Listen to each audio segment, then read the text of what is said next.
Donald Trump is looking to be in the White House one more time, but this time he wants to have an entire group of government set up for him, by him, and only bow to him. It sounds pretty normal for him, because dozens of right-wing groups are being led by the Heritage Foundation to do just that for him. And they're fueled by his administration and their goals to take over the country and have this dictatorial White House that he's looking to dream of.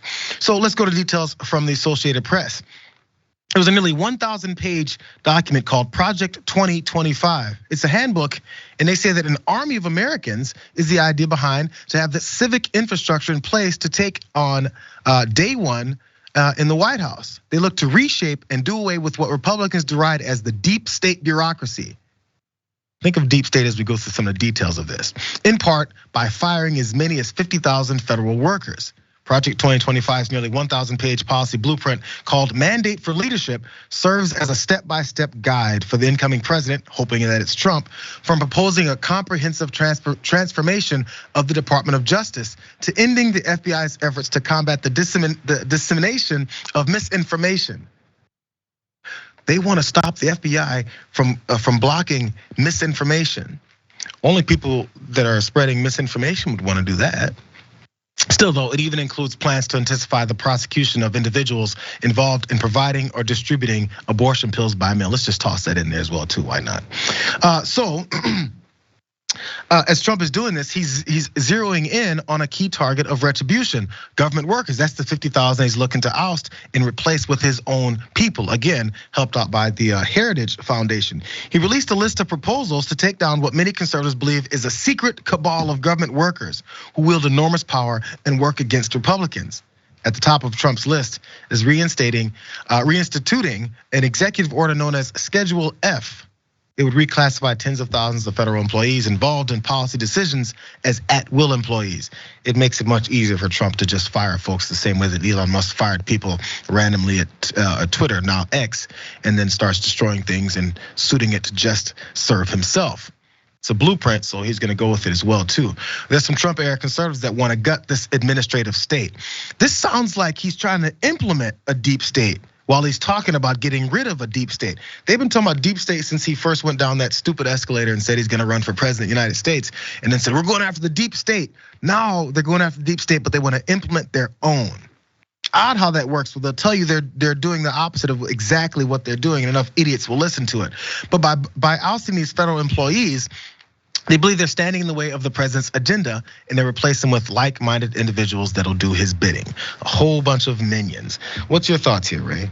I think that as someone who's like somewhat familiar with the administrative state, that this is absolutely hilarious to read about. The idea that there's just 50,000 highly partisan government employees who are, trying to 50,000 people who are coordinated in their attempts to block Trump. Most of these are just regular people who have jobs, and just because they work for the government, and these are not particularly high level positions they're talking about. These are just people that work for the government in a largely non-political capacity, implementing certain policies. And at the end of the day, the president does have the right to enact their agenda. They don't have to fire 50,000 employees in order to do that. But I mean, it's the idea that this is fighting against the deep state by simply implementing the new deep state. I mean, it's laughable on its face. And I think that this comes from the idea, and I think we saw some parallels to this. I'll make a comparison to Elon Musk buying Twitter. Elon Musk bought Twitter, and he really genuinely believed that it was, I don't know, that's what his position was, that he believed that it was being run by liberals who were attempting to silence conservatives. And when he got there, he didn't find that that was actually what was going on. So he had to sort of create a narrative around it, with the Twitter files, and he had to hire the likes of, Barry and Matt Taibbi to sort of front this narrative, but they didn't have much evidence to be able to do that. So it was really just grasping at straws. It's the same thing with the concept of the deep state. Trump took office and he didn't get rid of the deep state because it didn't exist in the form that he had been perpetuating along the campaign trail, that he had been espousing to his followers. He got there and realized it's just not like that. So the idea that this would be anything other than, because in effect, he's changing the ability to fire these people making it a lot easier to fire them. But he's then instituting people who are, I guess he's rounding up 50,000 psychotic Trump supporters to put into these roles just to execute his agenda. And in effect, creating the very thing that he has supposedly been railing against, but just in terms more positively to suit him. If you're a sucker that believes that there's this deep state that somehow just got implemented by Joe Biden a couple of years ago, during Trump's administration, or maybe before Trump's administration, who knows? Because they just keep talking about the deep state exists and it works only for Democrats, because these are career folks who work in the government because they have a standard of way things go. If you ever watch closely, if you're a crazy person like me and has watched closely, maybe Senate hearings, House proceedings on the floor, and there's someone that always has the gavel, it changes hands. And the person there, every time they do any kind of motion, anytime they say anything on the mic, from one person speaking across the room to another, there's someone that whispers in the ear. Have you guys noticed that before? There's always someone who creeps up halfway in the view and whispers something of what they should say. And then this elected official who's supposed to know everything then recites it, because they don't really know what they're doing. There's people that work in the government that know everything they're doing, how procedures work, and they tell our elected officials who are actually elected just to run for their same office yet again, or maybe the next one, that's their job. That's why all they do is raise money. There's people who actually know how our government works, and they have to tell them and recite to them step by step like a kindergartner. Now say this, John. Now say this, Nancy. Now say this, Michael. That's the way that this whole thing is, and maybe these people are needed.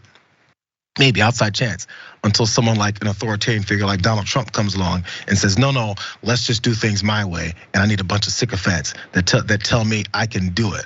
That's how he's gotten this far anyway.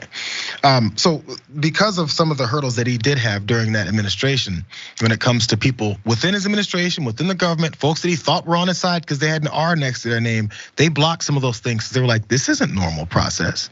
He wants that to end as well too.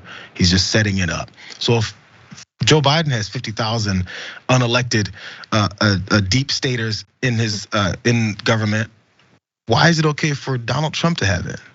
Supporters of Trump, ask yourself that question if you think that's American or not, or if you just don't like this country. You can say that too, because it's pretty obvious.